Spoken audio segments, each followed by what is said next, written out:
Imagine being stuck for 50 hours in a cave, surrounded by walls pressing against your body, unable to move, barely able to breathe. There's no light, no sound, no sense of time, just stone.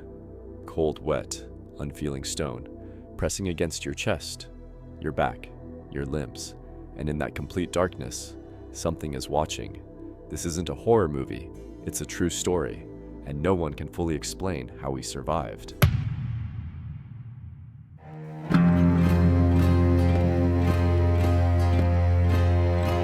His name was Lucien Foreman. He was 27 years old, an experienced diver, calm under pressure, curious to a fault. Lucien didn't dive for thrills, he dove to understand. Not just the underwater world, but something deeper, something ancient, something hidden. From a young age, he was drawn to the hidden. Abandoned wells, forgotten tunnels, deep forest crevices. But it wasn't until he turned 22 that he discovered free diving. That single moment, when he sank into complete stillness, held only by breath and instinct, changed everything. Over time, he moved into full cave diving. He trained in high-risk environments, practiced with collapsed tunnel simulations, learned how to survive with minimal air. He kept journals filled with sketches, maps, and questions. What is the deepest place no human has ever returned from? What if caves are not just rock, but memory? What waits in silence? In late spring, Lucien's attention turned to one specific site, a place that had claimed lives, a place that made even veteran divers uneasy.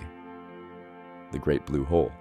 Located off the coast of Belize, the Blue Hole is a perfectly circular sinkhole, more than 1,000 feet across and over 400 feet deep. It is surrounded by shallow turquoise waters and coral reefs, making it seem serene from above. But that illusion disappears the moment you enter its depths. Beneath the surface, the blue hole becomes something else entirely. It is not just deep, it is strange. Around 120 feet down, divers encounter a dead zone, where oxygen disappears and the water turns into a thick, dark stillness. Giant stalactites hang like teeth from overhangs inside the vertical shaft, evidence that the cavern formed during an ancient ice age, when sea levels were far lower. No one knows how far the tunnels beneath the hole stretch. Sonar cannot fully map them. Most passages are too narrow to navigate. Over the years, divers have vanished within them. Some were found, trapped in crevices. Others were never recovered. The locals say the blue hole moves, that it reshapes itself, that it chooses. Lucien had heard these stories, and they fascinated him. He discovered a thread buried deep in old maritime records, notes from a 1970s dive team who mapped part of a horizontal tunnel at the base of the hole, a tight passage that extended deeper than expected, with strange mineral formations not native to the area. They abandoned the exploration after their sonar cut out, and one diver refused to return to the water. That was the lead Lucien had been looking for. He studied for months, trained in confined spaces, cross-referenced oxygen consumption rates. He designed a path into the passage, convinced it had never been fully explored. No camera crew, no publicity, just him, his gear, and a dive computer. He chose to begin his descent just after sunset. The sea was still. The winds had dropped. Everything was quiet. Lucien lowered himself into the water, disappearing beneath the surface without a sound. The first stage of the descent was peaceful.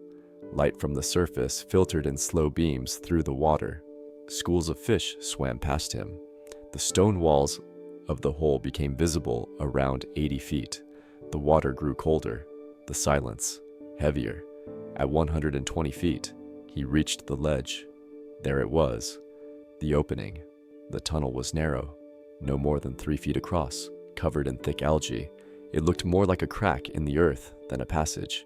It pulsed faintly as if breathing. Lucien hovered. He checked his oxygen. Triple confirmed his safety tether, adjusted his mask, and then he entered. Within seconds, the light was gone. He switched on his headlamp. The beam was thin. The walls pressed close. The floor dipped unevenly. It was like crawling through the ribs of a fossilized beast. But Lucien was calm. He moved slowly, with purpose, until, deep within that passage, something shifted. The floor tilted upward, the ceiling sank, and in a matter of seconds, his shoulder locked, his tank scraped the wall. He reached forward, trying to wriggle through, but the cave didn't allow it. He was stuck, no room to turn, no space to back out, pinned by solid rock, and that was when it began, the unexplained ordeal of a man trapped in stone.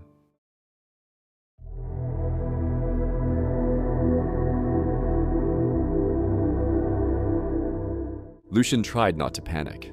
That was the one thing he could control.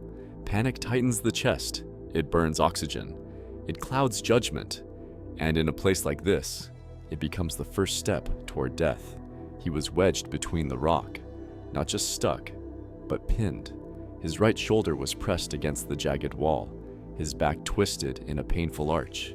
Above him, his tank was caught, blocking any hope of retreat. There was no space to move, no angle to adjust. The cave had gripped him completely. He didn't make a sound, not because he was calm, but because there was no one to hear. He focused on his breath, kept it shallow and slow, letting his chest compress, trying to shrink himself just enough. The stone didn't care. It held him firm. The more he tensed, the more the pressure returned. His oxygen gauge glowed. Still 3 hours left. Enough time to think. Enough time to feel everything fall apart. He turned his head slightly. His helmet light shifted across the narrow space ahead, but all he saw was more stone, tighter and darker. Behind him, it was worse. A wall of rough, unforgiving rock. He couldn't remember if the tunnel had always been this narrow, or if it had just felt wider on the way in. Lucian tried to slide backward. He pushed against the cave floor. Muscles trembled. His gear scraped against the ceiling. His knees pressed against sharp edges. Nothing moved. The cave refused him. Every direction was sealed, still stuck. He checked his oxygen again. Still good. That wasn't the danger. Time was. Down here, time didn't tick. It drifted. It expanded. Every minute felt like an hour. Every breath felt louder than the silence around him. Even his heartbeat became part of the noise. Then he heard something else. At first he thought it was just in his mind, but there it was again. A crack, a faint shift, like the cave was exhaling. Then another sound, soft and distant, like water tapping gently on stone. Sometimes it sounded like breathing, slow and steady, not his own. He turned off his headlamp. Darkness surrounded him instantly. There was no shape, no form, only cold space pressing against every side. It was the kind of dark that made you forget the surface ever existed. He turned the light back on. The tunnel returned, but it didn't feel the same. The walls looked closer, the silence sharper. He counted in his head, slow and steady. 49, 48, 47. Holding on to anything that gave his mind structure. This wasn't the first tight space he had entered, but something about this one felt alive, like the rock was studying him in return. Then, a shift. He felt it, subtle and real. His arm dropped a little lower. The stone had given way, just slightly. It wasn't imagination. His body moved, even if only a fraction of an inch. Pain tore through his shoulder, a hot flash of fire that lit up his nerves, but it meant movement. It meant a chance.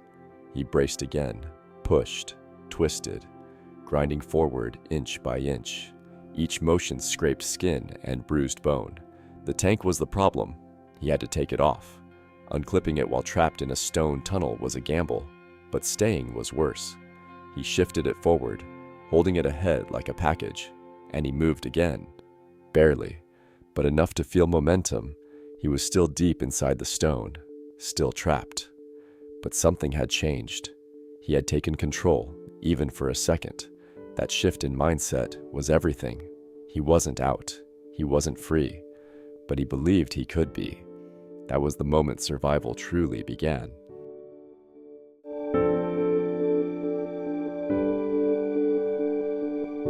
Lucian dragged himself forward, inch by inch. The tunnel stayed tight, unforgiving, scraping across his wetsuit, stealing warmth with every movement. His body ached, muscles burned. His tank now lay in front of him, his only lifeline held out like a fragile gift to the darkness. Then, the rock widened. It happened without warning. The narrow tunnel opened, just enough to let him twist his hips and slide forward more freely.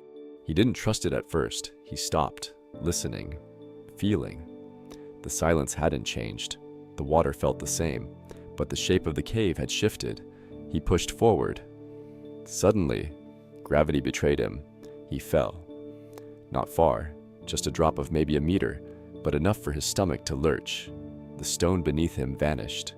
He slid down a smooth slope and landed with a heavy thud in a wider chamber. His headlamp flickered as he adjusted. Then it settled. The light spread across the walls, and he realized this place wasn't like the others. The chamber was larger than it should have been, almost too large. Its walls didn't look like natural formations. They curved, soft and deliberate, marked with odd patterns, not carvings, not erosion. Something different, something old. He stood up slowly, tank cradled in his arms. The water was still, strangely still. It didn't ripple like it had in the tunnels. The air was warmer too, as if the stone itself was holding onto heat. His light swept across the space. The chamber extended in 3 directions, but none of them led upward. There was no obvious way out. Lucien paused and stared at the wall in front of him. It had symbols, not writing, not anything he could read, just repeating shapes, loops and spirals, as though someone or something had etched them long ago. They pulsed faintly under the beam of his light, not glowing but catching light in a way that felt unnatural. His heart rate spiked. He wasn't alone, or at least, this place had been touched before. He moved deeper into the chamber. A cluster of small stones lay in the corner. At first glance, they seemed ordinary, but as he approached, he saw they were arranged in a deliberate spiral, not stacked, not scattered, placed. And beneath them, buried just under a thin layer of silt, was something metallic. He reached for it, fingers trembling. He brushed the sediment aside and uncovered a thin object, rounded, slightly curved. It was man-made, but aged beyond recognition. Some kind of tool, or a handle, or maybe a piece of equipment long corroded by time and salt. Lucien held it tightly, unsure why. This place didn't make sense. It was too deep, too structured, too quiet. He turned slowly, scanning the chamber again. The shadows shifted strangely, as though the light didn't behave the way it should here. Corners of the chamber seemed to bend slightly, not quite geometric, not quite natural. Then he noticed the pressure. It wasn't from the depth, it came from the silence. A pressure on the mind. Something about being in this place pulled at his thoughts, made him feel exposed, as if the cave itself was listening. He spoke aloud, for the first time in hours. "Where am I?" His voice echoed, soft and distorted, bouncing back at odd angles. No answer, just his own words, stretched and reshaped by the walls. He felt the air shift again. Not a breeze, not movement, just a change, as if the space had taken notice of him. Lucien stepped back. Every instinct told him this place was not meant to be disturbed, but retreat wasn't simple. The slope he'd fallen down wasn't easy to climb, and even if he could, the way back was uncertain. He looked at the 3 passages ahead. Each one vanished into blackness. All 3 seemed wrong, but one of them, on the far right, had something different. A faint trickle of water ran along the stone floor, flowing ever so slightly, as if something was draining somewhere deeper. That was his only clue, his only chance. He adjusted his grip on the tank, clipped it to his belt again, and began to move toward the right passage.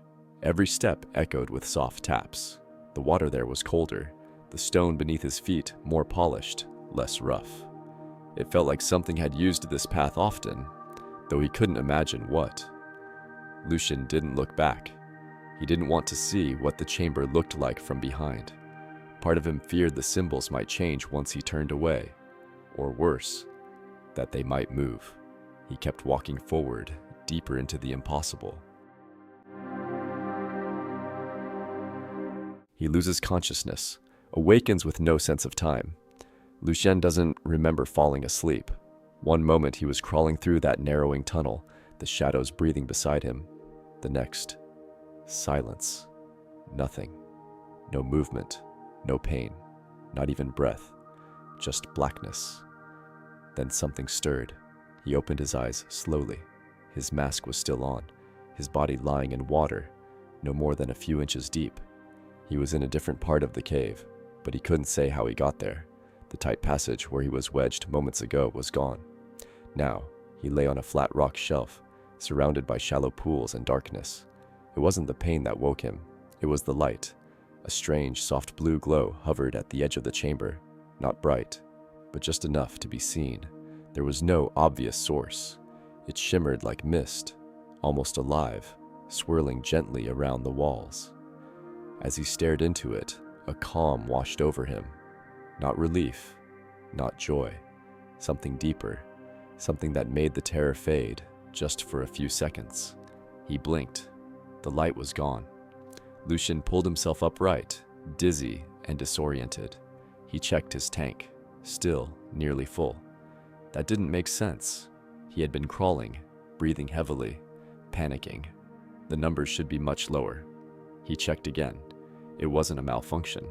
The oxygen was almost untouched. At the surface, rescue teams were already in motion. When Lucien first missed his check-in time, they assumed a delay. But after hours passed with no signal, they began searching. They reached the blue hole, set up dive paths, and began sweeping the route. But there was a problem. No one could find the chamber where Lucien had been trapped. Divers swam through each tunnel, every passage marked and measured. Nothing matched the descriptions Lucien would later give. The narrowing walls, the strange carvings, the mask, even the turn leading to the final chamber with the blue light. None of it was there. Just solid stone, too tight for a diver to squeeze through. But then, another shock. Lucien was found. Not deep in the cave, but near the entrance. A place the rescue team had passed several times already. He was lying on a rock shelf, just below the surface, semi-conscious, muttering something they couldn't understand. His gear was intact. His tank still had air. And the path he would have needed to take to reach that spot. It was impossible. Too narrow. Far too tight for a diver his size to fit through with a tank. Even free divers wouldn't attempt it. And yet there he was, out of the trap, alone, without help. Some believed he'd hallucinated the entire thing. The markings, the sound, the breathing. But Lucien insisted. He remembered the mask, the tunnel, the dragging noise, the blue light, and something else. That feeling of being watched or guided, as if something had decided to bring him back. He would later describe it like being pulled, not physically, but mentally, as though part of the cave had let go of him. No scratches on his tank, no damage to his suit, nothing to suggest a struggle or crawl through stone. The rescue team was baffled. Cave maps were rechecked, dive footage reviewed. No explanation made sense, and no one ever found the chamber again. Lucien was lucky to be alive, but what happened in those missing hours has never been explained, and the blue hole, once again, refused to give up its secrets.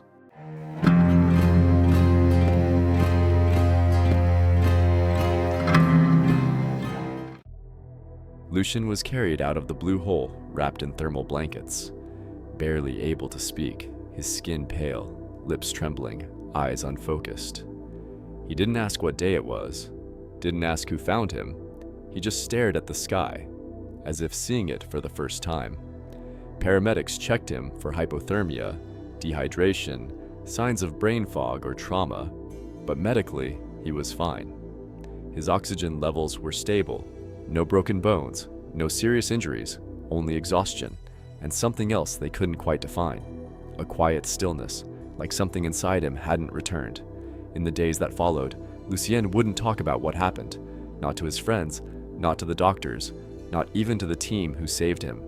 His equipment had no visible damage, his path into the cave had been routine, and yet, somehow, The cave held him for 2 days and let him live. Weeks passed, and Lucian remained indoors, avoiding questions, avoiding the media. Then, quietly without warning, he began to write. His journal wasn't meant for the public, but some pages were eventually leaked online. The tone wasn't analytical, not technical, but something more raw, poetic, personal. He described the silence in the stone, the weight of being watched, the moment the fear stopped, not because he accepted death, but because he felt the cave wasn't trying to kill him. It was holding him, observing him. One line stood out more than the rest. I felt like I had been shown something not meant for people, something ancient in the earth. He never explained what he meant, never gave details, and he never returned to diving. His gear was sold, his license expired. He stayed away from oceans, caves, anywhere dark and deep. When asked why, he would only shake his head. Sometimes he'd smile, but not with comfort, not with peace. More like someone who knows the truth is too heavy to speak aloud. He never confirmed what he saw, never tried to explain how he escaped. Some believe it was pure luck, a miracle, a brief unconscious drift that landed him in a hidden pocket of the cave. Others say it was hallucination, the mind unraveling in the dark, but a few believe something else entirely, that the cave let him go. And if that's true, the question that lingers isn't how he got out, but why.